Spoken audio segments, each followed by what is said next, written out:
Katie. I first met 8-year-old Katie on a rainy afternoon. I was a nurse at a hospital. The clerk at the desk told me about Katie. She was there because she felt a lot of pain. The doctors located a problem at the base of her brain. I knew she was special even before she got better. I'll always remember Katie as a hero. When I entered Katie's room, she was not in her bed. She was in a chair next to Tommy, a little boy. Though Katie did not feel well, she was playing with Tommy and his toys. It took a lot of effort for her just to sit in the chair, but she played with Tommy because it made him happy. Katie was always smiling and never appeared to be in pain. She refused to just lie in bed. One day, I found her painting a picture. Later, she gave it to one of the older patients. Another day, she went outside to get flowers for another sick little girl. Katie made everyone smile. The doctors hurried to fix the problem in Katie's brain. The operation was successful. The doctors informed the hospital staff of the good news. Katie was fine. She soon felt excellent. She got better and was able to leave the hospital a month later. I have had a long career as a nurse. I have met many patients. However, I have never met another girl like Katie. Even after she got well, she still came to the hospital. She played various games with the young patients. She read many books to the older patients. Katie's kind heart helped her get better so quickly. She is a hero to me and everyone else at the hospital. A better reward. Jenny delivered food for a restaurant. She read the newspaper and said, "Uh-oh." There was a story about a thief. He stole food, and no one had seen him. Even the police couldn't catch him. Jenny was a little scared. She worked close to that area. The newspaper included a message from the police. If anything strange occurs, call us. If you help us to catch the thief, you'll earn a reward. Jenny talked to Jim. He managed the restaurant. "Do you know about the thief?" "Yes," he said, "but he steals more than one person can eat. And why haven't the police stopped him yet?" "It's a mystery. If you see him, contact the police." Don't run after him. Jenny drove to a customer's house. She left her car and opened the gate to the house. But then she heard a noise by her car. She yelled, "Thief!" She wasn't scared. She wanted the reward. She did the opposite of what Jim told her to do. "Hey!" she yelled. "Get back here!" She set the food on the ground and ran to her car. But the thief had already left with the food. Jenny followed a noise around the corner. She was amazed. She saw a dog and some puppies. They were eating her food. They looked thin and scared. The actual thief is just a dog. "She's feeding her puppies," she said. "That's why she steals so much food." Jenny felt bad. She tried to comfort the dogs with another plate of food. Then she took them back to the store. Everyone there took a puppy home. Jenny called the police. She told them there was no real thief. Jenny didn't do it to receive the reward anymore. She said, "It was just a dog. But there's no charge for catching this thief," she said. "My new dog is a better reward." The camp. Stacy wanted to stay at a nice hotel for vacation, but her parents sent her to a terrible camp instead. For breakfast, Stacy liked fresh juice and chocolate milk, but she got water at the camp.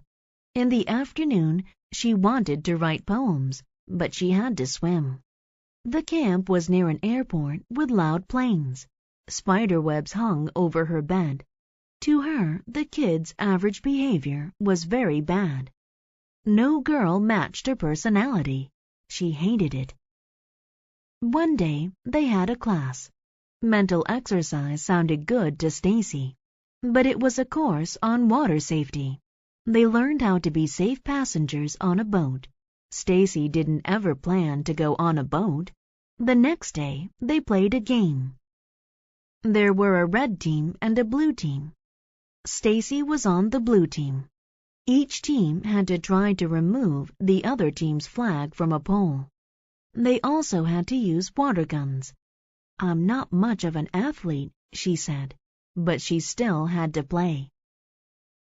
Stacy took a water gun and looked for somewhere to hide. A boy said, "Stacy, you advance to the middle. I will go right. Those two will go left." Stacy still didn't want to play. She walked into the forest and saw a red team player coming. Stacy hid behind a tree and then jumped out and shot the other player.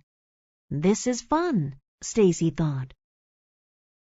Several minutes after advancing further, Stacy saw the red flag. A red team member was watching over it. She shot him with her water gun. Then she lowered the flag and ran back to her team. "I got it," she yelled. The blue team won. Stacy was the hero. For the rest of the week, Stacy had fun. She even made new friends. A strong friendship. Tim was the strongest man in the town. When he played sports, he always won. He performed and exercised in the public park. He did this to show everyone how strong he was. Most people liked him, but one man didn't. His name was Jack. Jack hated Tim. Jack was a movie critic and the smartest man in town. He could solve complex math problems, but no one cared. Jack wanted to be famous like Tim. One day, there was an unusual event. A big storm came suddenly. Snow covered the town. No one could get out. They needed food. The people said, "This is a task for a strong man." Tim was under pressure to save them. But Jack wanted to be the hero, so they both went. Tim said, "You can't help because of your lack of strength." But Jack found some small passages under the snow. One of them led toward another town. That town had food. Because Tim was so big and strong, he almost couldn't fit inside. They walked until there was a block of ice in their way. Jack said, "We can't get past it, but if you strike it, it might break." Tim knew that was probable. He broke it. When there were more ice blocks, Tim broke them. That made him tired. He couldn't walk anymore. Jack said, "Let's unite and support each other. I'll get the food alone. You rest here." Jack came back with food. Tim couldn't remember which passage led home. He needed Jack to be his guide. The men became friends by working together. In town, people saw Jack with the food and cheered. They called Jack a hero. But Jack didn't care. He was thinking of something else. He said to Tim, "I thought I was smart, but I learned a new term today. Friendship." Joe's Pond. Joe made the world a better place. He got the idea to do that at school. He watched a video there. It was about a factory. This factory produced a lot of trash and put it in a river. The trash and water were a bad mix. People populated the area by the river and drank its water. This made them sick. Many of them needed medicine and made regular visits to doctors. But the video wasn't all bad news. It showed ways to pick up trash and why it's important to do this. It said people can make a difference to their environment. The video's important features made Joe associate trash with hurting people. One day, Joe walked through a park. He recognized some of the problems from the video.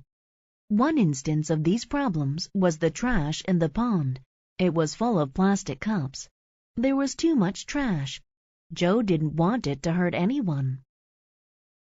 He told his grandfather about the park. His grandfather said, "You know, it's a tradition in our family to help people. That's why we give food to poor people. Maybe you can help people by cleaning the park." Cleaning the park would involve hard work. Joe decided to organize a group to help him. He chose a wide area of the park. It had the most trash. He asked his family and friends to come. On Saturday, he gave everyone a sharp stick. They wondered why. He said, "You use the stick's tip to pick up trash. This makes it easier." They worked for 6 weeks. Different people helped each time, but Joe was always there. In that period of time, Joe saw a range of results. There was no trash in the water. People could swim in it. Joe knew that was a good sign. He was happy because he helped his environment.